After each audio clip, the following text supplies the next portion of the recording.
U.S. Senator Marco Rubio is preparing to launch a bid for the 2016 Republican presidential nomination.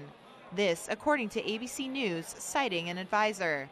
He signed on prominent fundraiser Anna Rogers and is planning trips to early voting states, something that he's deliberated in recent interviews. I'm confident we can put together a very credible, well-financed campaign that has a real chance of winning. He'd be competing for Republican fundraising dollars with former Florida Governor Jeb Bush, New Jersey Governor Chris Christie, and former Arkansas Governor Mike Huckabee. But Rubio says his foreign policy experience would set him apart. As a descendant of Cuban immigrants. The 43-year-old Cuban-American was a fierce critic of President Obama's move last month to normalize relations with Cuba.